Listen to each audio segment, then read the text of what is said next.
Hi, welcome back to Unreal Engine 5, Blueprint Mastery, Door Systems and Interactive Portals. On the last lesson, we left off with creating this collision that when the player goes near, the door opens.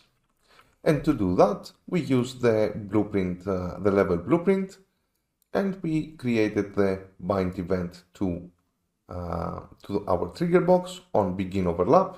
So when our player is overlapping, we are triggering this event. We are checking if it is our player, because it could have been something else with our cast node. And then we are triggering our timeline. Now, let's put this a little bit in order. And let's create a similar system to close the door. So I'm going to select our trigger. I'm going to copy and paste it, Ctrl-C, Ctrl-V. And I'm gonna move it over here. Actually, I could have done the same by just using the Alt and dragging from an arrow. So copy paste or Alt and drag would be the same. Now I'm gonna make this a little bit smaller. I'm gonna bring it a bit forward. And now I'm gonna create a reference to it by having it selected in the viewport and going back to our level blueprint. And I'm gonna right click and create a reference to trigger box 2. Now, again, we need to use the bind event on actor begin overlap. So I'm gonna use this event, copy paste it here. I'm gonna connect the trigger box because this is the target. Target refers to who, for example, I'm binding this event to, and from the event I'm gonna create a custom event. Let's call this close door trigger, and I'm gonna bring it over here. I'm gonna copy the cast to the third person character.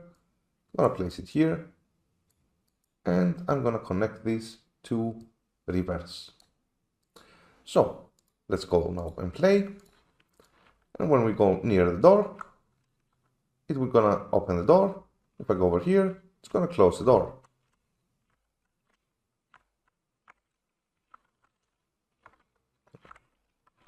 Maybe one trigger is a little bit bigger, but it's fine. Yep, it's working. So what we are doing basically is the same timeline. We are reversing from the moment that the timeline is. For example, if we go directly to this box, nothing will happen. It's a nice way to demonstrate also something. If I press Alt-S, I'm ejecting on the viewport. Be careful that this only works on this viewport. If I run a standalone game, if I play on new editor window pi, if I press Alt-S, it doesn't work. I cannot eject from here, but I can eject from a viewport. So let's just play in the selected viewport. All right. Now I'm gonna Alt-S and eject from this viewport, and I'm gonna bring the tutorial map over here. The tutorial map blueprint. Actually a little bit bigger. All right. We need this, and this is the debugger. Unreal's way to debug visually the blueprints. You're selecting which blueprint you want to see working. Because if I had two of these blueprints on our map, now I couldn't have two level blueprints, but if it was another type of blueprint and I had twice of it or 100 times, all of them would appear here. So I need to know which one I'm debugging, which one I'm seeing to debug. So I'm gonna select the tutorial map. And let's zoom out the code a little bit, bring it over here, and I'm gonna go back to our game with pressing F8. Now, I didn't need to actually eject, but it was a nice opportunity to show eject. Anyway, F8, back to our character. Now I'm moving the character, and I'll go to this one. You can see it's triggering, it's overlapping, it's running, but nothing is happening. Nothing is happening because it's already in the end. So this triggers for like a fraction of a second, a frame, to just check that it's because it's in the end, where if I go here, it triggers for the whole time. If I go here now, it triggers for the whole time. And this is the way that you can see your code, how it's running, where it's stopping, where it has some problem. Sometimes it's worth having two screens for this. In the same screen can be a bit of a hassle, but it is doable. Anyway, I'm gonna put this back here. I'm gonna press stop. The next thing we will do is somehow to say to the player, step here, step on this place here to close the door. So to do this easily, I could just bring a text over here, just select text render actor, here we are. Just gonna bring it somewhere I can see. I need to rotate 90 and bring it maybe over here. And if I go to its details, as we said, each element has its own details. Now the text has its own detail, which is called text. And whatever I type here, we can see on the map. So step here to close the door. Now if I wanted to put this in a different line, let's keep capitalizing every letter, every first letter. What I could do is go to here, I can just shift enter, and it will go to the line under. I'm sorry, this is distracting me. I need to make this bigger. So having horizontal alignment, vertical alignment can also manipulate our text. I'm gonna leave it to center and text bottom. I think it looks fine. I'm just gonna move it like this and maybe make it a little bit smaller. 24. No, 20. Yeah, 20 seems fine. And I'm gonna move it. Nope, it was fine. So this is one way we can see some text. Step here to close the door. But if I wanted to make the text appear above the door in a certain time, I would still need a collision box to do that.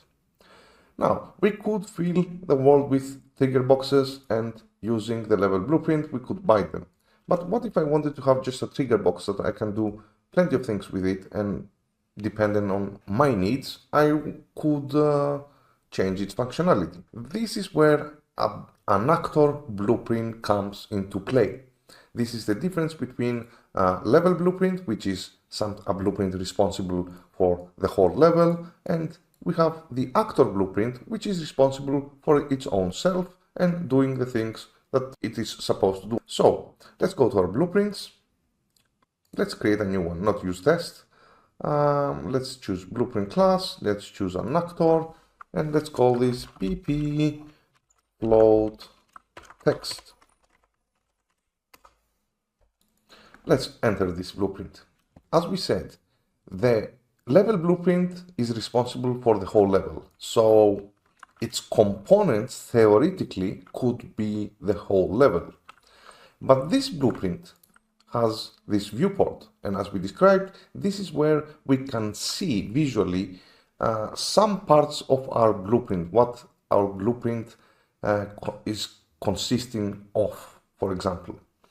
And where we place them is the components tab over here. So for this blueprint, we're gonna need a trigger box. A trigger box in blueprints, though, it's not called a trigger box. It's called a collision, box collision, or a capsule collision, or a sphere collision. This is the default classes we have available. They are 99% like almost the same. They are almost the same, but they're not the same. This is why they're called trigger boxes, and these are called box collision. Anyway, let's move forward by choosing a box collision. In this case that we are inside this blueprint, I don't need to reference the box collision somehow because it's inside the blueprint, whereas in the level blueprint, I need to reference this trigger box from the world.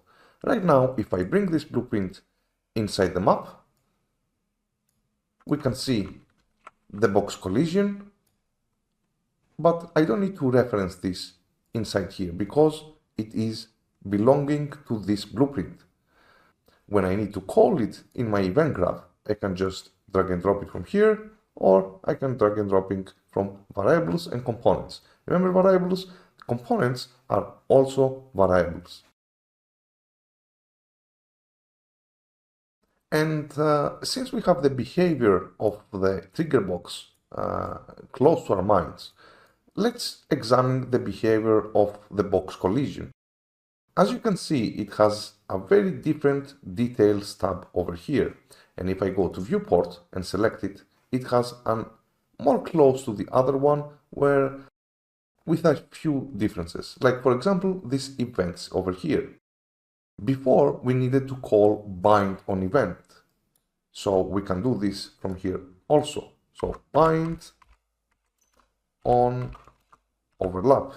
And we can see these events existing here also. Begin overlap, end overlap, and everything else. But since it's inside the blueprint, Unreal gives us these events that we can directly use. For example, I want to on component begin overlap. I can click on this and it creates the event, so I don't need to bind it.